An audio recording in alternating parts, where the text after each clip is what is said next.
இறைத்தூதர் ஸல்லல்லாஹு அலைஹி வஸல்லம் சொன்னார்கள், இந்த வானங்கள் பூமிகளை இறைவன் படைப்பதற்கு முன்னதாக 50,000 ஆண்டுகளுக்கு முன்னதாகவே மனிதர்களின் விதியை இறைவன் எழுதிவிட்டான். எவ்வளவு நாள் இவன் வாழ்வான், எவ்வளவு நாளில் மரணிப்பான், எதை பெறுவான், எதை இழப்பான், இவனுடைய வாழ்வாதாரம் என்ன, இவனுடைய சொத்து என்ன, இவனுடைய நஷ்டம் என்ன, இவனுடைய உறவு என்ன, இவன் பிரிவது என்ன, எல்லாம் எழுதப்பட்டு விட்டது. வானங்கள் பூமி படைப்பதற்கு 50,000 ஆண்டுகளுக்கு முன்னதாகவே தாயுடைய கருவறையில் அவன் இருக்கும் போதே மீண்டும் அதை உறுதிப்படுத்தினான். இறைத்தூதர் ஸல்லல்லாஹு அலைஹி வஸல்லம் சொன்னார்கள், நல்லா கேட்டுக்கோங்க, உள்ளத்தை தட்டி இந்த ஹதீஸ் அந்த உள்ளத்துக்கு சொல்லிக் கொடுங்க. எந்த ஒரு உயிரும் இந்த உலகத்தில் இருந்து மரணிக்காது அதனுடைய வாழ்வாதாரத்தை முழுமையாக்காமல்.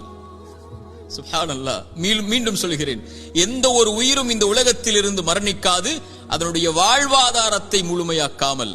இவன் எதை பெறுவான், எதை இழப்பான், இவனுடைய சொத்து என்ன, இவனுடைய செல்வம் என்ன, ஒரு மனிதன் தன்னுடைய கடைசி சொட்டு தண்ணீரை அருந்தும் வரை, ஒரு மனிதன் தன்னுடைய சுவாச காற்றின் கடைசி மூச்சை இறைவன் எழுதியதின்படி சுவாசிக்கும் வரை மரணம் வராது. ஏன் பயப்படுகிறாய் எதிர்காலத்தை பற்றி?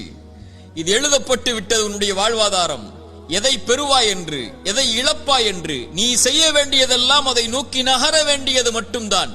சோகம் வந்துவிட்டால், கவலை வந்துவிட்டால், இழப்பு வந்துவிட்டால், பிரிவு வந்துவிட்டால், இருட்டு அறையில் உட்கார்ந்து கொண்டு கண்ணீர் வடிப்பதை விட கிளம்பி செல் வெளிச்சத்தை நோக்கி.